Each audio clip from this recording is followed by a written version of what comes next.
Ladies and gentlemen, may I have your attention, please? Before we begin, I have a couple of administrative notes. First of all, this event is being live streamed and recorded, so I ask that you please remove all DoD and visitor badges at this time. And because this is being live streamed, we have one thing we need to tell you about regarding any questions. If you do have a question, first wait to be acknowledged, then wait for a microphone to come to you. Please speak directly into the microphone, and then return the microphone back to the administrator. Anybody have any questions regarding that? Without further ado, ladies and gentlemen, the Director of the Army Staff, Lieutenant General Walter Pyatt.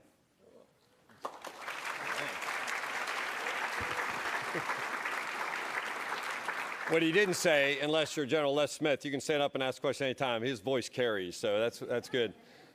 Most of us do. Well, hey, thanks a lot for coming today. It's a very special time.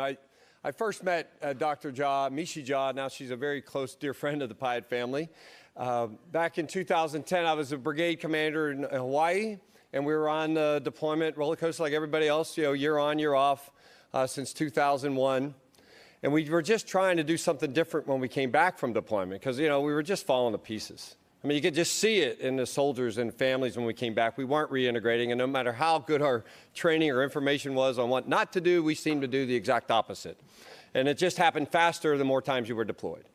And we were lucky enough that at that time, Colonel Mike Brumage, who had a Schofield medical clinic, introduced us to Dr. Jha and said, I think she can help. If we can do a study on use of mindfulness for soldiers, it might help with what we're doing. And what we quickly learned, and in 3 minutes, she just described us perfectly. We said, wow, we're really living on fast forward and a fast rewind. We're never really here. And it got my attention right away. And I realized in the Army throughout my whole career, I knew how to stand at attention. I could do it for an hour straight in the blazing sun, and I wouldn't even move to swat a fly off my nose, but I didn't know how to pay attention. And we weren't really ever in the moment. And as we started this practice of mindfulness, what we quickly learned is it really wasn't for recovery, it was for performance enhancing. It taught us how to regulate our stress and to be in the very moment, to be at our very best when things are on the line. Sound familiar? You do it every day here in the Pentagon. And to be there, not be thinking about when's this general going to shut up and when do I get back, because my email's piling up right now, where many of you are thinking about that right now. And I want to get out of the office tonight at a certain time because I want to get on the HOV lane so I can get home. That's where your mind just went to. And I'm asking you that you're not paying attention. When I first learned it, now I won't give you a combat story. Well, kind of a combat story, I think. I went home. And I actually listened to my wife. And I realized I was hearing her all this time, and I could filter it, and I was always formulating my response, solving her problem, because I was the husband, that's what I had to do. But I really just learned to slow down and listen to her. And I realized it was a real beautiful voice. And she said many things. She told me, don't deploy until you deploy. And it was profound guidance, but all those years I knew, as soon as I got back, I was already on the next mission, and I was already thinking about the last mission, and I didn't enjoy the rare moments I had at home. And my son noticed right away. He said, Dad, you're not on your BlackBerry when we talk now. It made a huge difference in my life. I spent moments with my son that I would have never had I been worried about work emails, when I should have been just worried about catching a football. Now, those are little examples, but you take this into what we do every day here in the Pentagon, strategic leadership. If we're not listening, how dare we give our best military advice? And if we're not in the moment, how can we discern friend or foe when lives are on the line and our soldiers have to make a decision within a split second? And that decision will have strategic results. This matters. And our Chief of Staff has told us that people are number one priority, and I think there's no better place to start than the mind. And so, ladies and gentlemen, please join me in a great welcome for my dear friend, Dr. Amishi Jha.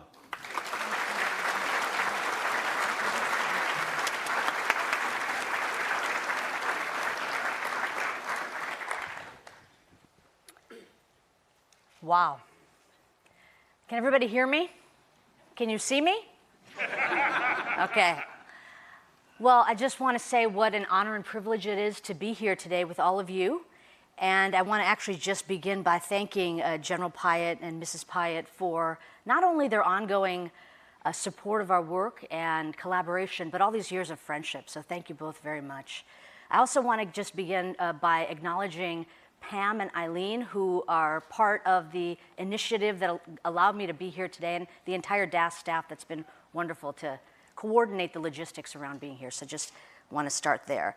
So, I think what I do during my day job as a neuroscience professor may be different than what most of you do. So I thought it might be a good idea to give you a sense. Can you see the slides okay? Text is all right? Good. I want to give you a sense of what I do and the perspective that I'll take in the work that I want to share with you today. So as was already mentioned, as I just mentioned, I'm a neuroscientist, and the bulk of the research in my laboratory has to do with understanding the brain's attention system. So how it is that it is instantiated within the hardware of the brain. And we use various techniques, functional MRI, brainwave recordings, performance, to get a window into how attention works.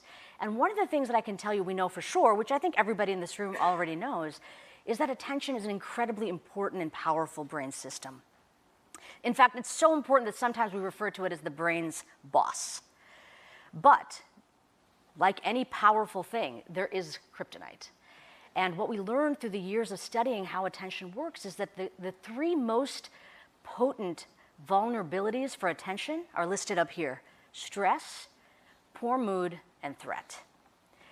And I would say that these are part and parcel of being human. We all experience the ups and downs of life, and this happens to be just part of the human condition. But what I soon realized is that there are certain professions for whom this is not simply the ups and downs of life, but actually descriptive of what it means to engage in your professional life.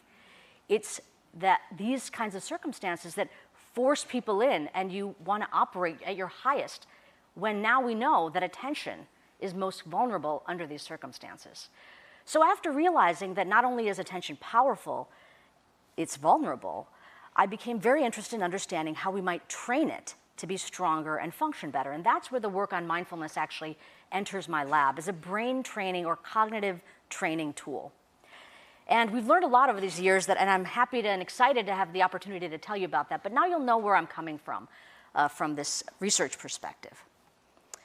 All right, so I'm the only one standing here, but I just do want to acknowledge that science is a team sport, and there's many people that are behind what I'm going to say to you today. I'm very grateful that some of the key people that have been my supporters and collaborators are in this room right now. And I also want to just acknowledge the funders, because without the funding, we couldn't have conducted any of this research, right? And what I'm essentially wanting to report back is this is what has happened. This is what has come from our research effort over the last several years. This is what DoD dollars have allowed us to learn. And now I hope that what I share with you will be helpful directly back to the DoD's efforts. So that's the kind of spirit behind what I want to share. All right, so let's talk about the roadmap, what I want to get into in the 45 minutes or 40 minutes now or so that we have. The first thing I want to do is actually talk a little bit more about attention. What is it, and why is it so important? The second thing we'll do is get into mindfulness. And just curious, how many of you, before you learned about this lecture, had heard the term mindfulness? Wow! I wish I had a camera to take a picture of that. That's amazing. That's wonderful. I mean, I think that says something about its moment right now. Sometimes that's good news, because that means that you're getting good information about mindfulness, and there's also a possibility that what's being conveyed may not be exactly what I mean when I say it. So we're going to talk a little bit about it to make sure we're all on the same page when it comes to what mindfulness actually is and how it relates to attention. And then the third thing I want to do is go from sort of the theoretical or broad background to delving into the details. If it is the case that attention is so important and vulnerable, and mindfulness does in fact strengthen attention, well, what are the best practices that we can offer people such as yourselves that are extremely time pressured, yet what you do matters critically, not only for yourselves, but for a whole host of other people? How can we offer these tools and techniques in the most time efficient way with the most potent ability to benefit? So that's where we're going, but here's the first piece of data I will share with you, and this number. What does this number reflect? This number is the amount of time people are actually paying attention to their task at hand. And this is not just me making it up. This is research study after research study. Think about what that means. In any given moment, if you make eye contact with somebody and you're actually talking to them, there's a 50-50 chance that they're actually there, right? And in the 40 minutes I have left now, you'll be gone for 20 of it. So I realize that. As a researcher, I know that. I accept that fact. So I'm going to give you the bottom line up front. I'm going to give you the take-home message now of where we're going to go with this, the journey of this talk. This is not an invitation to mind wander. I ask you to use me as the focus of your attention. But this is what I want to say to you. We'll talk about attention being powerful and vulnerable. But in particular, we'll get into the details regarding high-stress intervals and the particular costs of attention for those intervals. And those intervals can be intensive training periods. They can be deployment itself.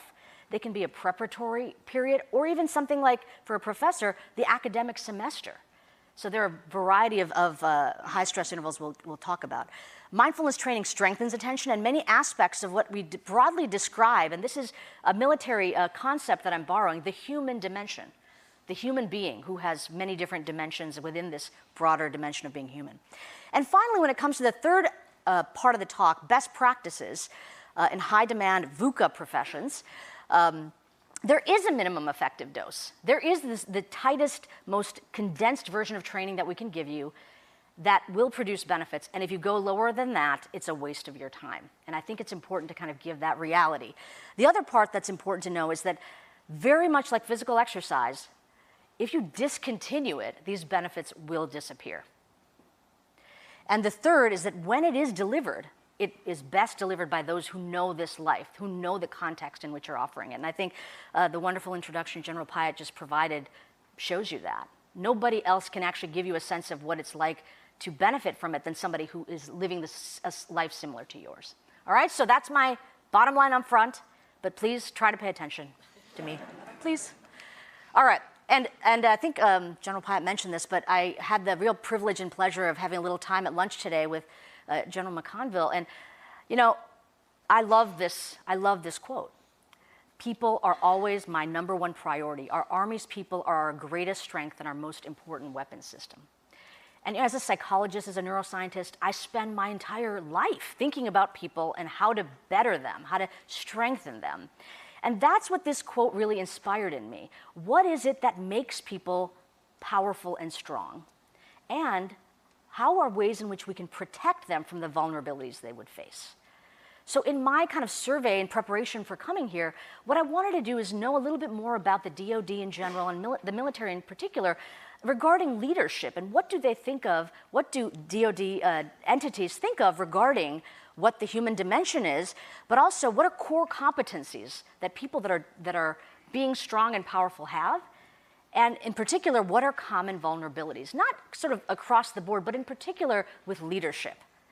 And so to do this, I surveyed a whole bunch of different things I could get access to as a non-DoD member, looking at what strategic and small team leaders are brought into their mind as aspirational qualities they should have, what good leaders have, and what, when leadership fails, what it looks like, as well as in the NCO, ROTC, and civilian DoD context. And what I saw across these multiple sort of standards and key competencies was common themes. And on the one hand, you know, sure, the specialization of the content knowledge differs, but what you want in a good leader is the same. And I've listed those up here. You want a focused leader, right? You want decision-making to be rational. You want problem-solving to be logical. You want somebody who's connected and emotionally balanced. And what you don't want is a distracted, disconnected, and reactive leader. I think everybody can agree we don't want this. So what I thought was very interesting is that this falls into these different aspects of the human dimension, the cognitive, the social, and the emotional. One of the things that is also in common, and this is a quote by Ron Heifetz at Harvard, is that attention has a role to play in leadership. Attention is the currency of leadership. So how can we connect the dots between these aspirational qualities, these key competencies, and attention? Well, one thing we know when we actually look at the literature on attention is that it specifically has a lot to tell us regarding where the cognitive, social, and emotional can function well and not so well. So I'm going to say a little bit more about attention now to give you a sense of what we mean when we use this term, because I think we all get what it is, but let's talk about specifically its power. And I think metaphors are a helpful way to do this. So I've got two up on the screen. Let's first focus on what is it? Your left? The flashlight, or if you, with my colleagues not from the US, a torch. at least my Australian colleagues. So why is attention like a flashlight? If you're in a darkened room, or let's say you're on a dark path, and you want to make sure you maneuver well, the flashlight is going to guide you. It's going to give you more information as you go, and you're going to be able to get privileged access to that information to ensure that you can go through the path without falling, right? So attention is very similar. Wherever it is that we direct our attention, we have privileged access, more fine-grained access to that information, just like this flashlight. And in fact, the whole reason we have an attention system is because the human brain suffered from a very big problem. And that problem was that there was far more information in the environment than it could possibly process. The brain had reached its computational limits. It can't possibly deal with everything around it. So the system of attention was evolution's solution to be able to narrow and focus. So at least if I can't know everything, I can know a lot about what I'm directing those brain resources to, right? So the flashlight is very handy because it actually tells a really good story regarding attention. It can be directed. You can select what you want to pay attention to, and you can direct it. And that's not only for the external environment, right, to have situational awareness about what's going on, but you can actually direct that flashlight to the internal environment. So for example, if I ask you, think back to what you had for lunch. Anybody have a problem doing that? So we do this seamlessly, right? What actually happened in that moment? Your long-term memory said, oh, what was that? Is it a sandwich, a salad? Oh yeah, it was a sandwich. You recalled it, your flashlight was shining on it, and then you were able to report it back to yourself. So we do this all the time, but it's very important to realize that we shine that flashlight not only to memories, but to our emotions and our thoughts as well. That's how we're able to process and use the entirety of the brain to narrow. The other thing that's really interesting about this is that we can narrow and broaden. We can change the aperture of attention. So I hope this gives you a sense of why this would be such an important system. And the other image I've got up here is of a whiteboard. And it ends up that attention and this other metaphor of the whiteboard, something we call working memory, work hand in hand. Whereas attention selects the information, the whiteboard is what keeps the information in an active state so we can work with it. So it's a whiteboard that's very peculiar. It's a whiteboard with disappearing ink, right? So it's only up there for a little period of time. So to give you a sense of how working memory works, I think of the last time you were having a conversation. And you're getting into kind of a real back and forth with somebody, and you've got a really good point you want to make. But you're not rude, right? You're not going to just blurt it out. You're holding it in your mind to have the right moment to speak. You just used your working memory. You had that on the mental whiteboard, and then when the appropriate moment arrived, you deployed that information into the conversation. It's not something you need forever, so don't get thrown off by the term memory. It really is around the working aspect of this. And it ends up that attention and working memory, working hand in hand, are important for almost every single thing we do. Your ability to even look at me and listen to me, understand my words, things like decision-making, emotion regulation, problem-solving require these systems, okay? So given that, let's go back to our core leader competencies. The other thing that we know is that when attention and working memory are poor, all aspects of the good stuff, the good competencies that you want, are diminished or decreased.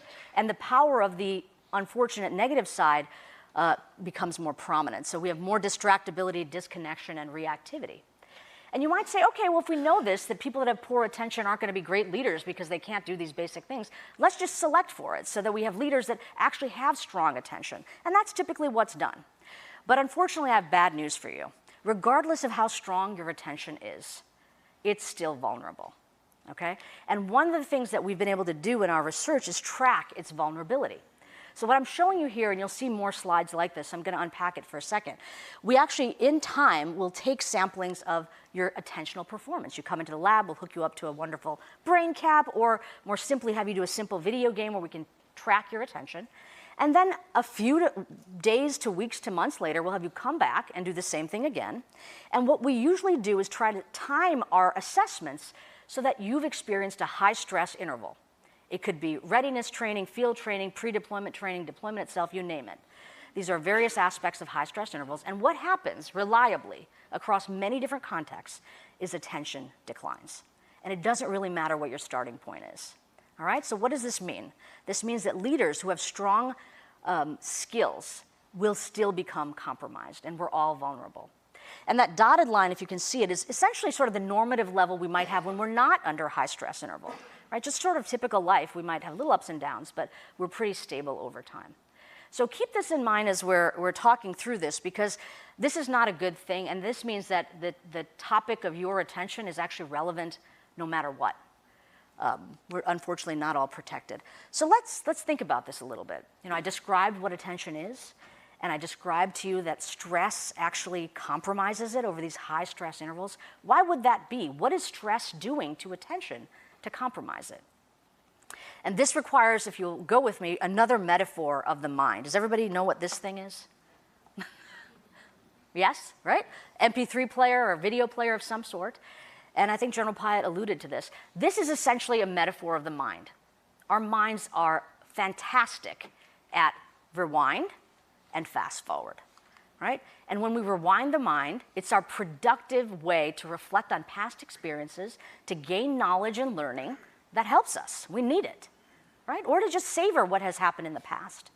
We also are fantastic at fast forward. We need to be able to plan for the future.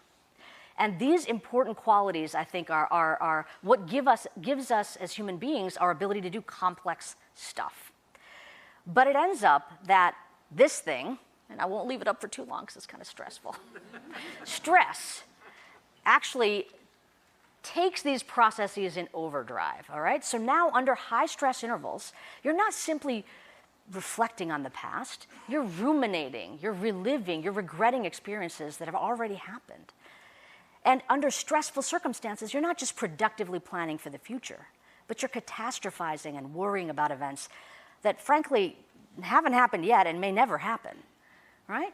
So this capacity that the mind has to fast forward and rewind when in overdrive and under high stress is a big problem. And that's why I have up there, a stressed mind is a wandering mind. And let me just be clear on what I mean when I say the word mind wandering or a wandering mind. Because some people might say, oh, well, I like going for a walk and letting my mind, wander as it will.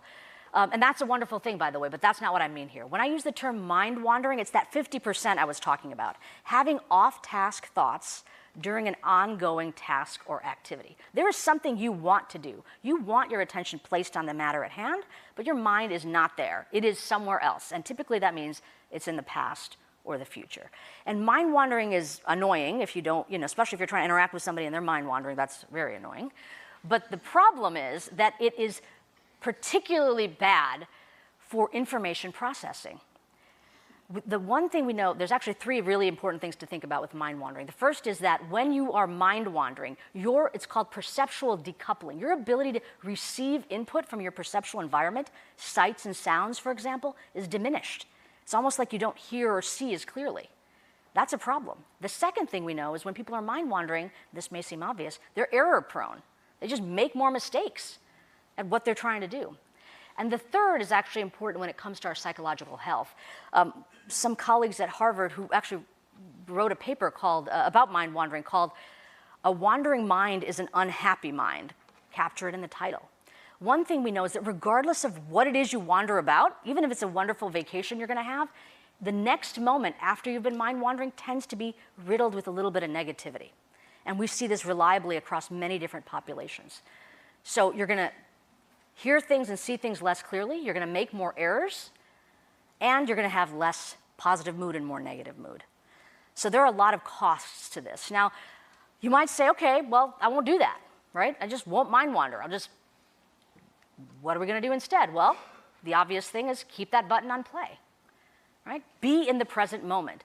Live in the unfolding of your life. And that's where the term mindfulness comes from, and that's what it's describing. And I'll give you this sort of academic definition here. It's a mental mode, a way of making the mind, characterized by attention to present moment experience without conceptual elaboration or emotional reactivity. I'm sorry about the mouthful. So let's get out of psychology speak and just tell you what I really mean. It means to be in the here and the now without a story about it, right? Without editorializing about it, without having a director's cut of your life. Right? Everybody knows what I'm talking about. You see a video and it's like, well, what I really meant to do in this scene was, we do this all the time as we're living our lives. We're not just experiencing our lives. We have a story that we are actively creating about what this is. And mindfulness is a different mode of making the mind. It's a mode of making the mind that's not only present-centered, but it doesn't have this quality of editorializing. All right? Now, one of the reasons that it's not simply enough to say, okay, I just won't mind wander anymore, is because I'm sorry to tell you, but the brain is built to mind wander. As I said, 50% of our waking moments, we mind wander. And we're going to get into discussion during the question and answer about why evolution might have built in mind wandering. But what's worse is that the rate of mind wandering increases under high stress. Okay? So there's a strong predisposition or preponderance of the brain to not want to stay in the present moment. And if we don't train our brain to actively try to do this, we will get caught up in the grips of rumination or worry or catastrophizing. So I hope that gives you a sense of what this concept is. For all of you who raised your hand that had some familiarity with mindfulness, does this resonate with your understanding of it? Okay, great. All right, so mindfulness, I think one of the reasons many people raised their hand is because there's a lot out there about mindfulness, and that's what I want to talk about next. I mean, there's beautiful magazine covers that have ethereal-looking women that are, I want to have this, right? I want to be mindful. I want to do that. But I have to say, it's not just ethereal women. It's a lot of dudes doing mindfulness too, and a lot of major organizations that are now incorporating this not only for their C-suite executives, but for all of their workforce to ensure that they have access to what science now says is a great strategy, not only for wellness, but performance optimization. So it's growing in its prevalence and its availability. So what is the strategy that has been taken with regard to the research on mindfulness, right? There is a lot of, I wouldn't even call it just understanding or awareness. There's hype. There's a lot of mindfulness hype, but thankfully, the scientific research has paralleled this increase, and now there's been sort of an explosion of mindfulness research being published. And I'm showing you this because this is sort of, in the physical exercise or physical health domain, there has been a whole host of stuff done as well, about 300,000 articles on this relationship between physical fitness and physical health. We're not quite there with mindfulness, but the field is using a similar approach. Just like physical exercise, we can talk about the utility of mindfulness to regain or recover from illness. It could be psychological illness or even physical illness. Or thinking about wellness and sustaining our wellness over a period of time. Or being an Olympian of mindfulness, if you will, and really optimizing your attention. So I just wanted to connect it with an area that is very common in our culture to think about physical activity. And so how is mindfulness being introduced in these ways? There are many, many programs now available.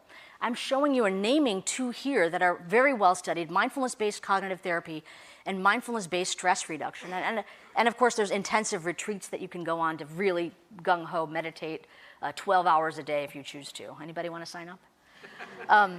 So why am I mentioning these? Because I want to give you a sense of this literature, this strong and growing literature on mindfulness, what kind of programs are being studied and offered to people really in the civilian setting.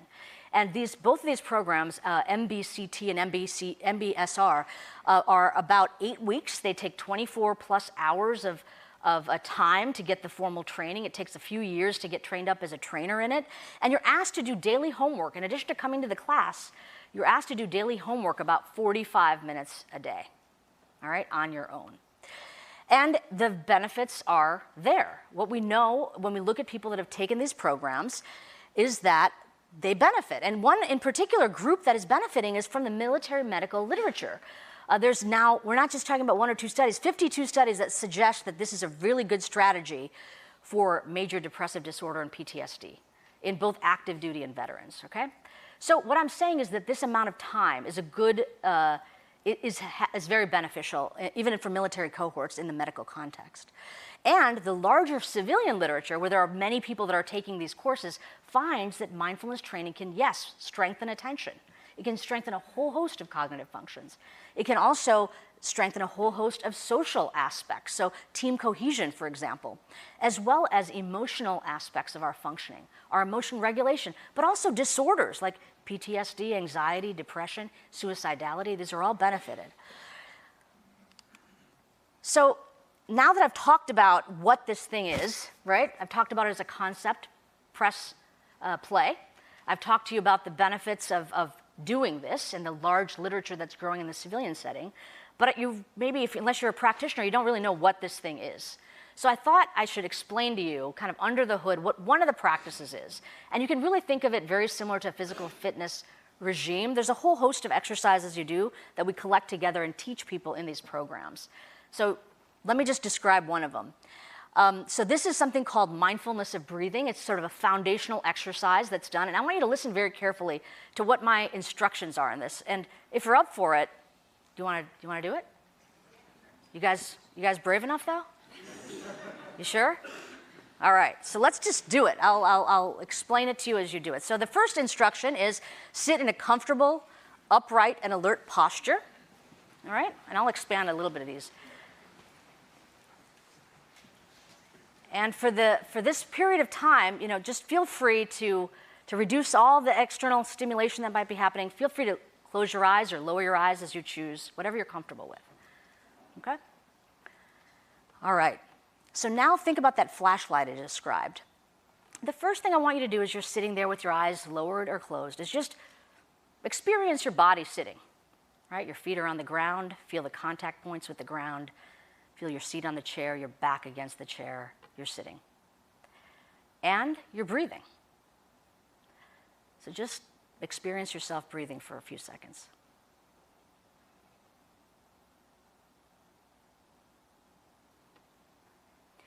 The next thing I want you to do is take that flashlight of your attention and direct it towards sensations tied to your breath. Pick something that's prominent. So it could be the coolness of air moving in and out of your nostrils, or maybe your abdomen moving in and out, or your shoulders, whatever it is that's prominent for you. Just take your attentional flashlight and shine it on that. That should be the focus of your attention for the next few minutes.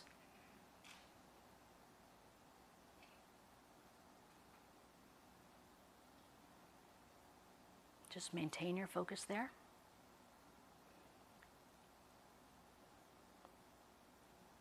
Now, if it hasn't happened already, you may notice that your mind wanders. And when you notice that wandering, all you need to do is simply redirect that flashlight back to the breath-related sensations. You're focusing on the breath, noticing, redirecting.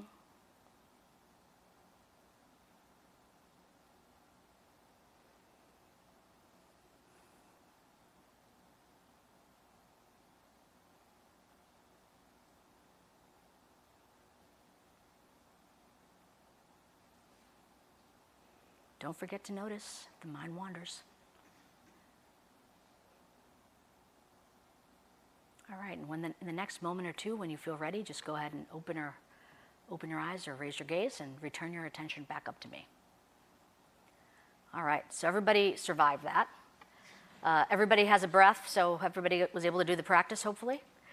How was that? Was that easy?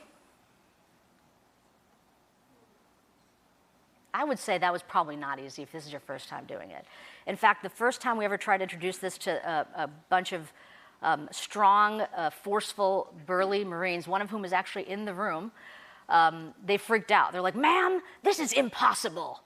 And I was like, you get dropped in the middle of nowhere and have to find your way back, and focusing on your breath is hard, right? It's hard.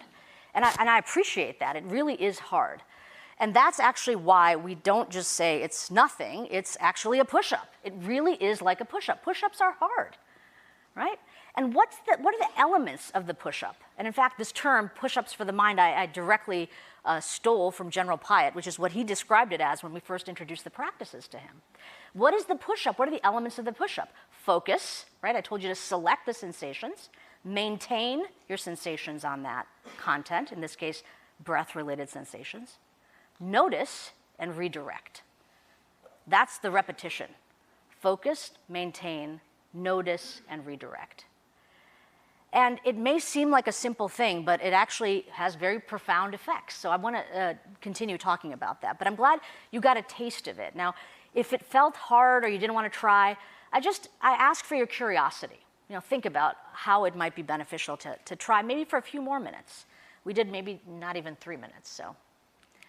All right, so we already did some push-ups, so we did our exercise. Check. So let me now tell you what this is not. Because a lot of times, again, as an attention researcher, I understand. Sometimes I say words, but that's not what's heard. So I want to say what this is not. This is not about deep breathing. Now, I'm saying that for two reasons. The first is that, did I say anything about deep breathing? No, I did not. And the reason is because this exercise is not about manipulating the breath. The breath is just a handy tool. We have it with us wherever we go. If we don't, we have bigger problems, right? We have it wherever we go. And in a very discreet way, we can just focus on it. Handy. Now, if you do deep breathing, it's very beneficial. Yogic breathing is very beneficial. Diaphragmatic breathing, important, do it. That's not what we're talking about here. In fact, you can be mindful and do deep breathing at once, but that's not the beginner exercise, okay? So it's not about the deep breathing manipulation, it's just attention to the breath. It's not a way to shut down all thoughts, right? I never said, and now don't think, right? Don't clear your mind, because frankly, again, if you're alive and conscious, you can't. It's not possible. The mind is a thought-pumping, thought-generating machine. So it wasn't around clearing the mind or not having thoughts. It was an acknowledgement that the mind will just do this. The mind will generate thoughts, and in that moment, just simply return your attention back once you notice it. And the other thing is that it's not really a relaxation technique. I felt more relaxed, actually, after we did this together, and the room felt a little more calm. So it can produce relaxation, but the intention for the practice is to become more alert and more attentive. All right? And one of the reasons it can feel relaxing is because when the mind's not jetting back and forth between the past and the future and is just present, there is a stillness to that that can actually calm. Okay?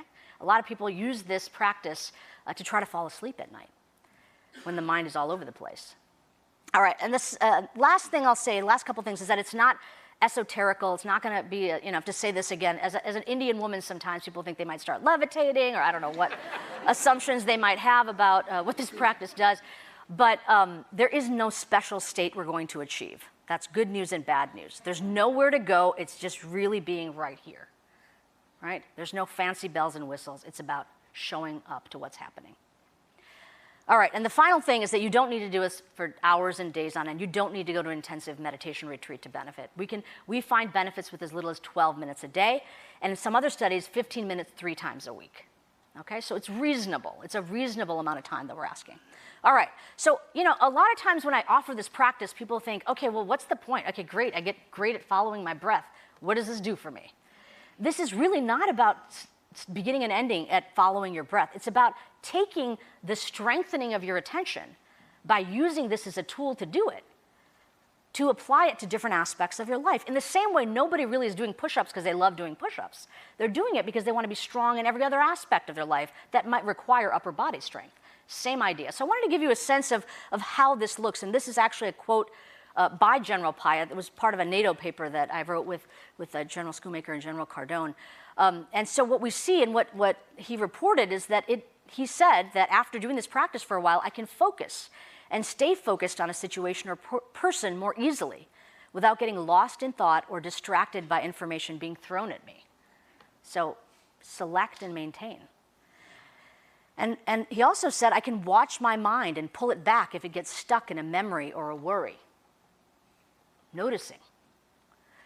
I can drop the story of what I think should be happening so I don't become blind to what is happening. Redirecting. It's like, my mind is caught in this one scenario. Get it back. So I wanted to mention this in particular to say, I just had you guys do this mindfulness of breathing exercises, but there's much more than that. It's about what it's going to add to your life when you're not doing the exercise. And a lot of times people will say, well, I go for a run for stress relief, and that's really helpful for me. And I'd say, go for it. Go for a run for stress relief. But the next time you're in a heated conversation, right, or a debate, or there's an important decision to make, you probably can't just take off and go for a run, right? What you probably need to do is fully be able to be there in a focused, attentive way, selecting, maintaining, noticing, redirecting. And that's what we want to achieve.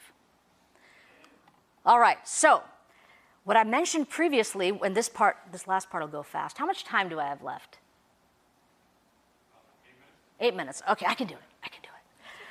All right, so we talked about these many studies that have been done that have found beneficial effects right across the cognitive domain and the emotional and social domains. And I even described some of the work being done in the military medical context, where there's these longer programs, 8 weeks, 24 or so hours.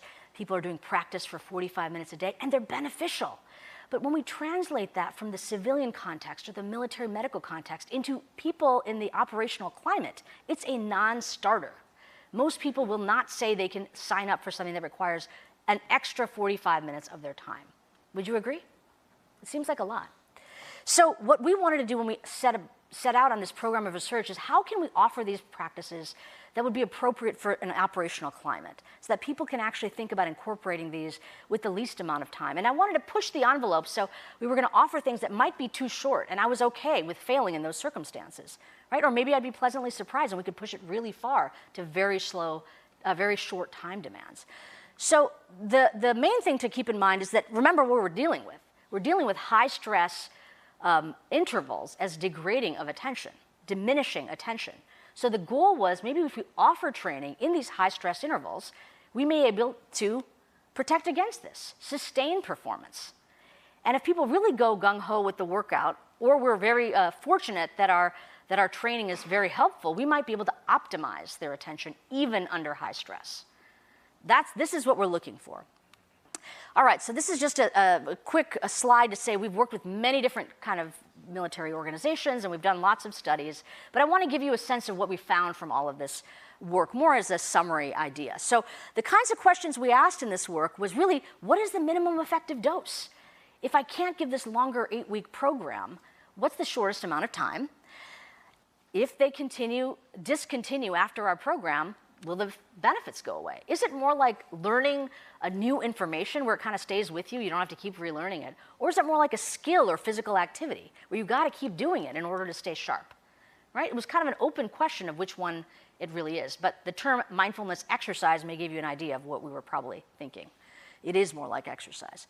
And then the final point is what happens with regard to operational outcomes? It's great if our laboratory measures show benefits, but how does it actually relate to the lived life and demands? And this is a really important study that was just done in collaboration with my colleagues at the VIRIN. Okay, so again, cut to the chase. What we found is that when we took the program, contextualized it for the military, and now started giving it in shorter and shorter doses, we find that going for 2 weeks or 4 hours is just too short. Okay? But when you try to crunch it into that time frame, something's got to go with regard to what the program has in it. The program has exercises like the one we did, and has a lot of information typically given about stress or the physiology, et cetera. We could get rid of everything that's just information. The death by PowerPoint slides can just go, and unfortunately, I feel like I'm kind of doing that to you right now, so sorry. But if we just stick to the mindfulness exercises, we see benefits. So that's what we ended up with. After many studies, we found that 4 weeks, 8 hours, focus on mindfulness exercises, we can find beneficial effects. And then what we did, because by the way, in this last project, we call this the STRONG project. It was many, many different individual studies done. Out of all of the projects we did, guess how many trainers we had to deliver all of this training? 1. We had 1 trainer. So now when my DoD collaborators say, okay, we want to scale this, how many trainers you got? And I'm like, 1. That wasn't going to be workable. So what we instead did is we said, okay, we're going to build a new program using everything we learned here, but we're going to design it from the ground up so that people that aren't mindfulness experts can deliver it, right? And this program we called MBAT, Mindfulness-Based Attention Training. We have a 10-week trainer practicum that teaches people how to do this with ease. Yes, got it. And just giving you a sense, we don't have to get into all the details, but it really is providing a suite of practices that are going to be the workout and conversation that is really tied to the practice directly to ask questions about the experience, et cetera. So here's what we found. When we look at people over a high stress interval, if you just focus on the line in red, when we don't give them training, unfortunately, just like we predicted, their performance declines. But the exciting part I hope you see on the slide is when we offered them MBAT, we could protect against this. Their performance was sustained. Very, very exciting because this was a train-the-trainer delivery. This was people that we had just trained. They got a 10-week practicum, and they were able to deliver this successfully. So that was very exciting, sustained performance. But now the next question, of course, is, well, what happens after that, right? The program is over. Do they keep practicing? Do they keep benefiting? And I'm sorry to tell you, no, they don't. When we disengage and they stop practicing, they actually decline. They're no different than the no training group. All right, so we thought, okay, if practice is very important, because they practice during the program period, and not practicing dissolves the benefits, what if we just continue to support their practice? So kind of like physical activity, you just do it every day and support them doing it, and you see. And so that's what we did. We offered MBAT, but now we had a proctored practice component. During the training interval, looks exactly the same. There's no added benefit of having proctored practice. And by the way, the proctored practice here, one example of it was just 15 minutes at the end of daily PT. They had a mindful cool down, and they could integrate it into their daily PT routine, but they were doing these stillness practices regarding mindfulness of breath and so on. So now what happens to that proctored practice group after? If we continue it, good news is the benefits are sustained. So to answer that question, is it more like knowledge or is it more like skills and exercise? It's more like skills and exercise. If you discontinue, you don't continue to maintain the benefit. All right.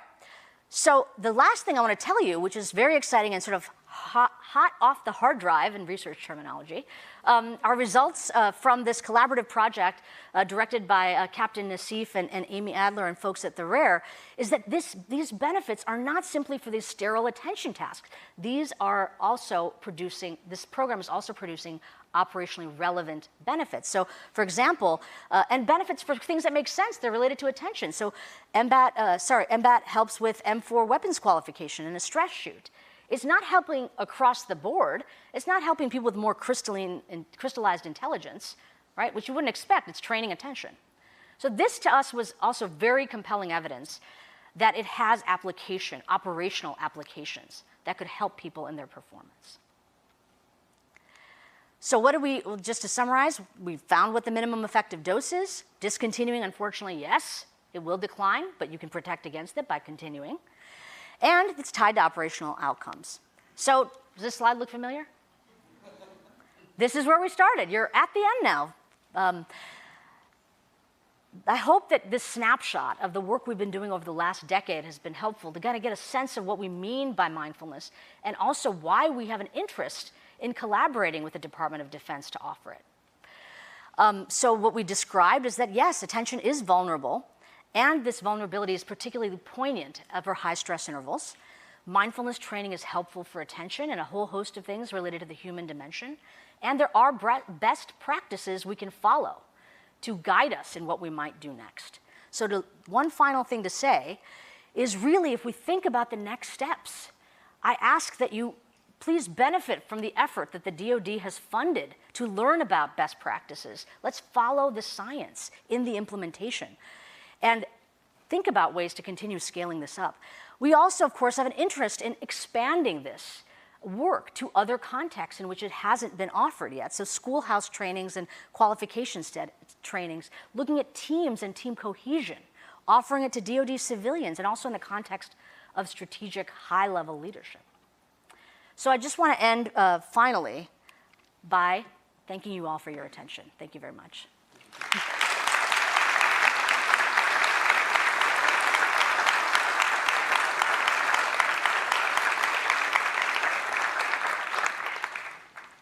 Anybody have any questions?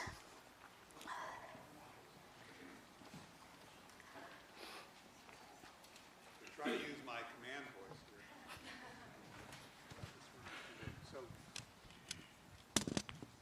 here. Amishi, it's great to see you again. I'm Eric Schoemaker. I've known this lady now for some time, and want to thank you for bringing her here and introducing this notion. I want to start with a little story, and then I want to talk about what you introduced in the beginning, which is how we as humans may have evolutionarily gotten to where we are with this. I mean, this is a dysfunctional aspect of how our brains operate, is what you told us. And then finally, what might be an inhibition for people to adopt this in this environment, in this professional milieu.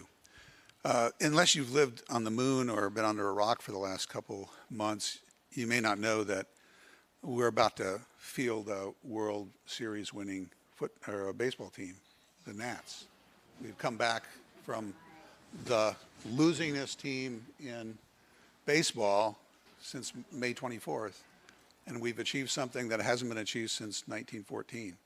And the coach, Davey Martinez, says when he's asked, what is your strategy? He says, focus on today's game. It's 1-0. Don't tell stories about the past. Don't tell catastrophic stories about the future. He's exercising mindfulness. And as a consequence, the team has done extraordinarily well, except last night, but we won't talk about that. We'll focus on today's game. So you said it. I want to talk about this notion of cognitive elaboration.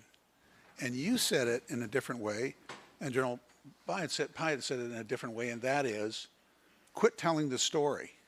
Quit telling the story. And I think evolutionarily, maybe we as humans got to this because at some critical point in evolution, and you and I have talked about this before, and I think we differ in this, humans learned how to tell stories. We are a narrative-generating species.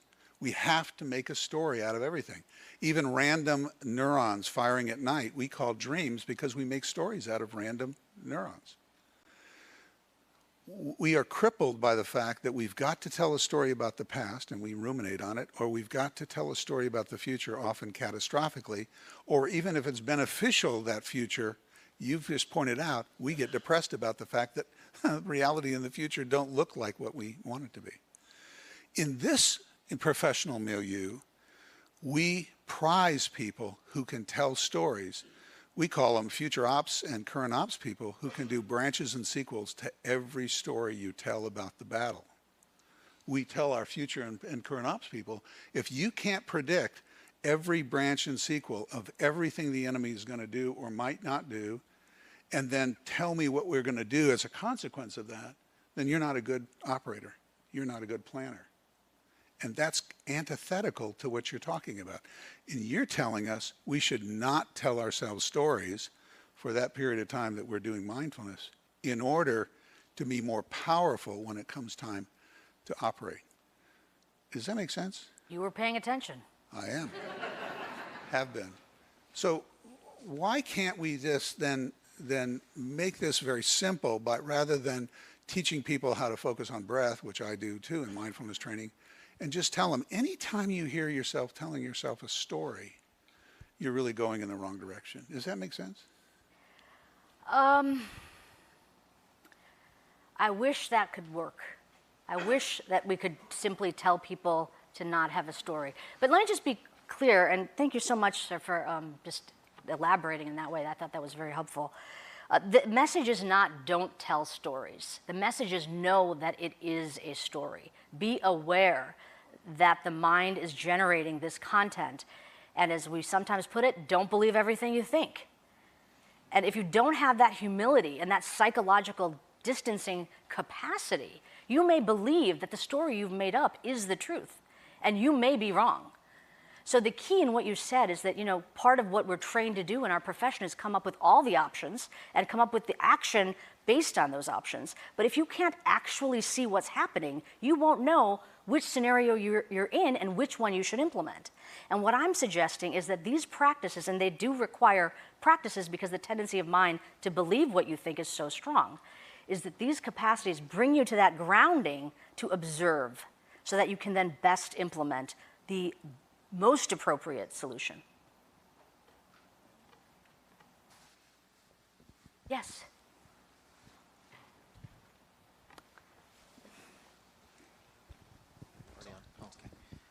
Hi, good afternoon, ma'am. Major Kowalski, G3.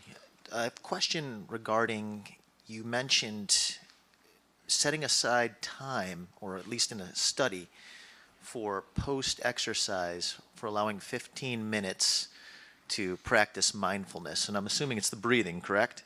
That's one of the many practices. There are about 4 that we offer in our program. Got it.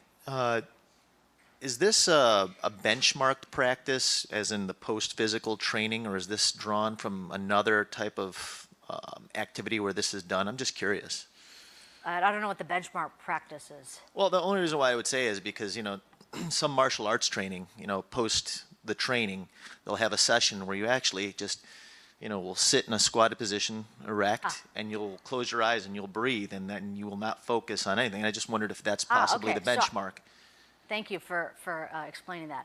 So these practices, this suite, even the term mindfulness, right, is actually the mindfulness meditation practice. And I use that term meditation, I snuck it in there just for a second.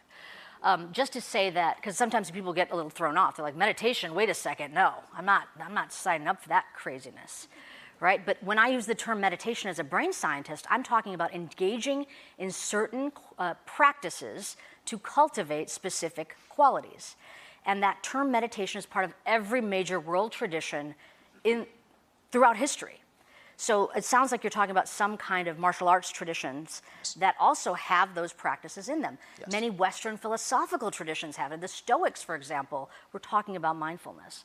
So these practices come from a particular worldview and tradition, but the way that we're offering them now is so that really they're accessible to everybody, because the practices themselves don't require holding any particular worldview to focus on the breath, or focus on the body, or expand your awareness to what's happening, or to be connected to another individual.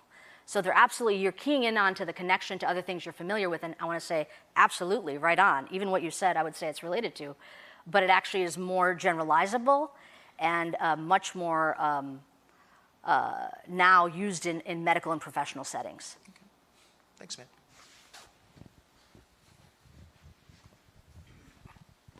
Amishi Gadinez, just have you thought about studying how mindfulness impacts strategic thinking? We saw a lot of the tactical thinking up here, but we're dealing in complex, interdependent systems of problems. Right. How does mindfulness help with that? That's an area that the first answer is yes. I've thought a lot about it. I think that there's a lot of work we can do in this area, but General Schoonmaker just touched on one of the ways in which I think it's very helpful, in particular with strategic thinking, and that's the thinking part, right? So in some sense, what we're offering by cultivating mindfulness is the ability to focus without thinking about a particular context, no story, right? We're talking about the ability to be aware, meta-aware of what it is that you're formulating. And the third thing I'd call, it's a technical term called decentering, or psychologically distancing yourself. And all three of these, focusing, being meta-aware, and decentering, actually are antithetical to thinking, okay? So it's not about further getting into the story and the nuance, or further elaborating your argument. It's actually saying, in the midst of an argument, realize that you're in that point. Realize that you're either down a particular road or you're scattered. Realize that that perspective is narrowing you. You are in bias. You are in a biased position because you've narrowed your field of view.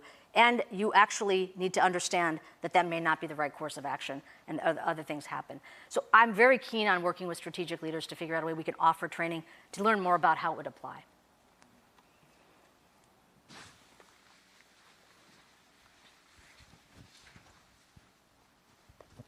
Thank you. I'm Dr. Jamie Moore. I'm the clinical director for embedded behavioral health across the Army. I was really intrigued by the fact that the didactic didn't make any difference, because I feel like we do the didactic sort of to get buy-in. We assume that we really have to sell people on it through the didactics in order for them to actually participate. So did you just kind of do no didactic and they just did it and liked it? Yeah, I mean, I was also surprised, but I think it's really important information to know. So I would say it's not zero didactic, but the didactic portion is just enough framing to scaffold why we're doing this and to give enough insight into what the value would be. But it's minimal, okay? It's not 45 minutes of each session. And what we did instead, and really the analogy is pretty straightforward. If you go to a personal trainer because you want to learn how to exercise more efficiently, do you want the trainer to tell you how great exercise is? No, you just show me the workout. Do the workout with me, make sure I'm getting it right so I don't injure myself, and then support me doing it. And it's very similar to that, which is what we found. So have enough so that it makes sense, but then have the conversation and the exercises consume the time together. Thank you. Thanks.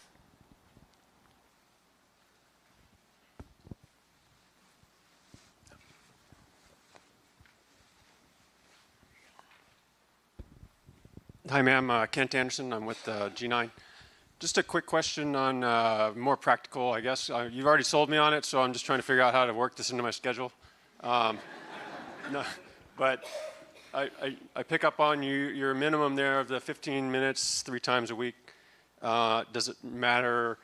Do you have to have like a full 15-minute block, or if you do it like a couple minutes multiple times a day, do you get the same kind of benefit, or? I think that's a great question. First of all, let me just clarify. I'm not selling anything. I'm telling you what you already bought with all these grants you've given me. But I get your point, and I love the energy behind your question. It's basically saying, okay, want to get going, let's do it. The short answer is we haven't specifically tested out the difference between 2 minutes here, 2 minutes there. What we typically do is ask for a 15-minute block, and I'll tell you why in a second, and also ask for informal periods of time, catch as catch can, right? So it might be taking 30 seconds before you start into your next meeting to make sure you're actually going to be at that meeting, not the last one you were just in. Or while you're walking from one meeting to the next, actually allow yourself to experience the walk. Sound familiar to anybody? So I would say the reason we want people to do 15 minutes continuously is because it's like the right amount of push-ups to do. If we just do a minute here and there, you might not get to actually experience some of the arising of a lot of mental chatter. And that mental chatter that happens, all that mind wandering, is not the enemy. You actually want that because you want to use that as an opportunity to notice it. Notice that arising to then be able to practice redirecting. So you want to have enough opportunity to actually do that repeated times during a practice session. And the other thing I want to tell you, because a lot of times people will say, well, can I combine it with my run or my exercise routine? And I would say, sure, please do. Do a mindful run. Those are always good to do, but please also consider a stillness practice. And the stillness practice point of view is that there is nothing else to focus on. And you have to kind of deal with the mental chatter that arises. Right? Because the breath is, I don't know if you guys noticed, but pretty darn boring. Right? You want to think about anything else, but this just, oh yeah, up and down, okay, whatever. That's what you want to work with. Does that help? We'll take one more question.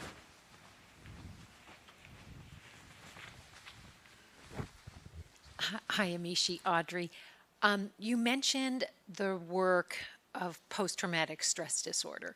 Could you elaborate a little bit on how this impacts that work?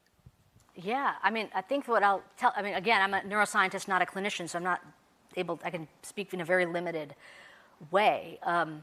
But the evidence now suggests that people that have active PTSD benefit from mindfulness-based practices. But there's a very important caveat here, is that the way in which they're introduced to people with active disorder is very different than the way we would introduce it to a non-clinically depressed or person suffering from active PTSD. And that is actually a critical point to raise, because in some sense, if you allow the emergence of trauma-related content, it can be quite destabilizing. So you need to have the extra clinical support of being able to pay attention to it without becoming or experiencing that destabilizing aspect. Okay, so I think that's all I'll say right now, is that it's found to be helpful when modified so that it's appropriate for clinical patients suffering from active PTSD. I'm going to ask, still working? Okay. I'm going to ask Amishi to stay behind a little bit if you had one we didn't get to you, but I know a lot of you are very busy. One, for those of you who want to know how we're going to get 15 minutes in our day, we're just going to take a staff meeting and we're going to not say anything.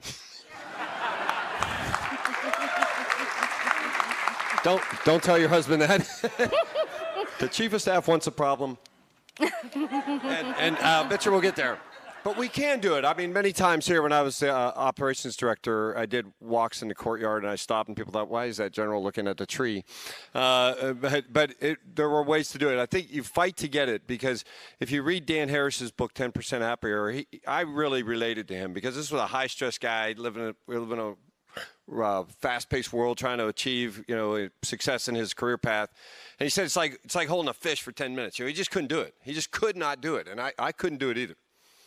And then I found I needed to do it, and I do it everywhere I go, so I can just stop and listen. So I think if we try just a minute, just 1 minute, just try that, and I think you'll get to 15 before you know it, and you'll make it fit into your routine.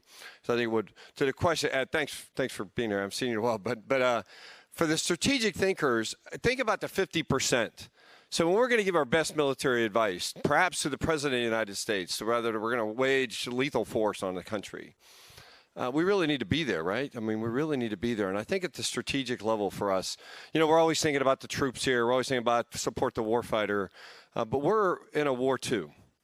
And we really need to be present in that moment. And when I was a division commander deployed to Iraq, I found this really helped me. You know, we deal with the strategic issues to get out and listen to the issues in Kirkuk and Erbil and Kurdistan and Mosul. I mean, these were strategic issues. And we had groupthink going on in the operations center. We had analysis after analysis, and it was targeted to presentation, but okay, here's what our assessment is, boss. And if you looked at it, there was no outside perspective brought into that assessment. And I found that just listening to the people who went through this suffering and were trying to bring, you know, stability back to war-torn Iraq was a very powerful tool. It was a very powerful tool. And I remember we brought General Votel up to Erbil, and we were going to give him the typical intelligence briefing and tell him, I said, let's just wave off and let's just drive downtown and go see, you know, a cultural center. And he had never done it. And I remember we were looking out the window, and I just told him, I said, you know, so this is what peace looks like. Let's not forget this while we got here. Perhaps sometimes we're overthinking in our military analysis. We forgot to look at what we're trying to achieve. People back at work buying bread, people coming up and vacationing somewhere. That's a pretty good spot when you see a Ferris wheel going in Iraq or you see a water park going. That's a sign of success. But yet we're trying to, you know, knock top leadership figures off the face of the earth. And sometimes we ignore the very success we're already seeing. So this is very relevant to strategic thinking and what all of you do every day in this building, because it's incredibly hard. And we want you, by tomorrow, this is a direct order from Director of Army Staff. You don't have to listen to me because nobody does. Let's get that to 51%. Not a big goal, you know, for the U.S. Army. Let's go 51%. By next quarter, we'll be at 65. How's that, Dr. Job? But hey, anyway, let's give a hand for Amishi.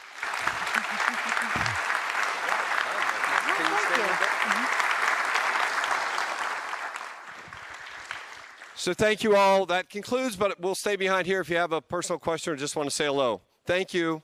And then we got to get you somewhere by 1600, so we'll be good.